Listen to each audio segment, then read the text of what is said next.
Welcome to Galileo Story Corner. I'm Kristin, a camp director with Camp Galileo Anywhere, and I want to introduce my co-host, Feathersby, the magical rubber chicken. Say hello, Feathersby. Wow, that's a really interesting outfit that you have. I really like it. Oh, you knitted it yourself? That's your new hobby? It's good to pick up some hobbies. It's so interesting that you say you knitted it yourself because these look like my socks. Oh, you want to learn to knit, but you're not really sure how? Oh, that's okay, Feathersby. I like that you want to try. Maybe we can learn a little bit later. But it's so funny that you talked about knitting because there's knitting in the new book that we're reading today. The book we're reading today is called The Three Billy Goats Fluff, and it's by Rachael, Mortimer, and it's illustrated by Pichon. And this book is about a mama goat who is a little bit reflective about how her little baby goats are hurting the troll's feelings by tip-tapping over his bridge. It's a little bit of a retelling of the classic story, The Three Billy Goats Fluff, and I'm really excited to share it with all of you, and with you too, Feathersby. Let's get started. Trip, trap, trip, trap.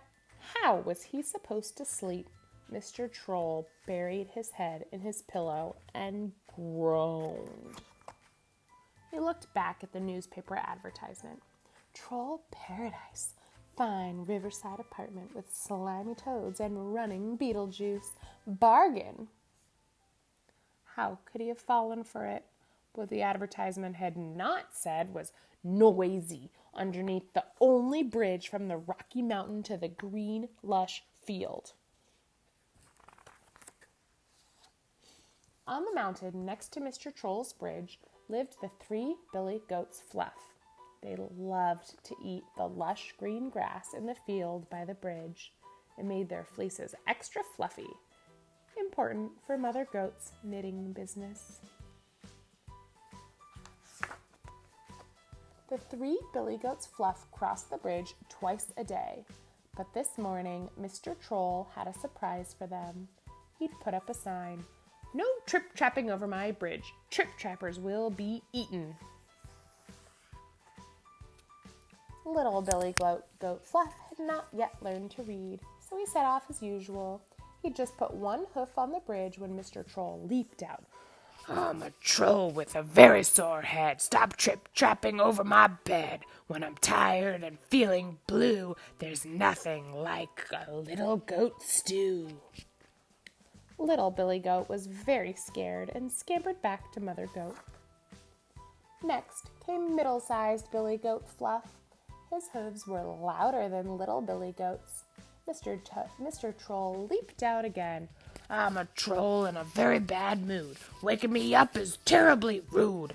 Middle-sized goats make a lovely roast or a tasty pâté upon my toast. Middle-sized Billy Goat raced back to the big Billy Goat. They were both too scared to cross the bridge. We're telling our mom on you, they shouted.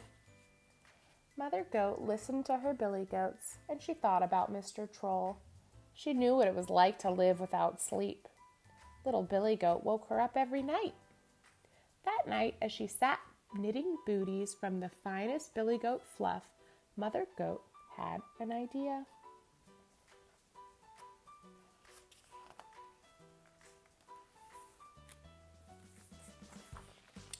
The next day, Mr. Troll was waiting for them. I'm a troll who's really cross. It's time to show you I'm the boss. When I'm tired, I need to eat. Goat and fries, my favorite treat. Big Billy Goat trembled as he handed Mr. Troll a present and a note from Mother Goat. If you can hear us trip-trap by, then you can make 3 Billy Goat pie. But if we're quiet as tiny mice, you must stop being grumpy and start being nice. Little Billy Goat Fluff was the first to try out Mother Goat's plan. He shakily put on the hand-knitted booties. They were so fluffy, bright yellow, his favorite color. Slowly, he stepped out onto the bridge. Mr. Troll listened from his bedroom. Nothing? Nothing! Middle-sized Billy Goat Fluff was next. His hooves were quaking as he put on 4 exceedingly fluffy booties. Pink. Middle-sized Billy Goat was a real softy.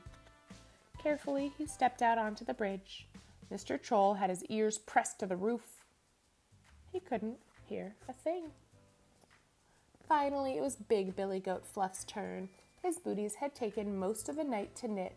With 4 huge pom-poms on his hooves, Big Billy Goat stepped onto the bridge. Mr. Troll strained his ears. Silence at last. How had they done it? Mr. Troll came out from under the bridge. He looked at the 3 Billy Goats Fluff happily munching the grass in the field. He looked at his present from Mother Goat. Then he opened it. Inside were the fluffiest earmuffs he had ever seen, wrapped inside one of Mother Goat's special blankets. Dear Mr. Troll, we are very sorry for waking you up. We hope this gift helps you have your best sleep ever. Love, Mother Goat and the 3 Billy Goats Fluff. That night, Mr. Troll drank a hot mug of Beetlejuice. He read his favorite bedtime story. Then he put on his big fluffy earmuffs and cuddled his soft green blanket. For the first time in his new house, he slept and slept. He dreamed of fluffy clouds, fluffy toads, fluffy Beetlejuice, and best of all, his new, quiet friends, the 3 Billy Goats Fluff. The end.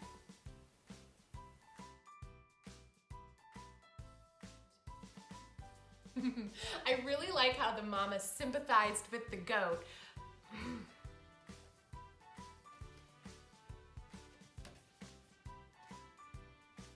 The end. I really like how the mama goat sympathized with the troll. She really thought about how the troll might be feeling. That's a really important part of being reflective.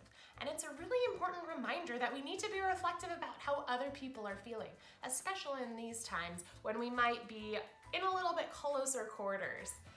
Like FEATHERSBY, I think maybe you need to be a little bit reflective.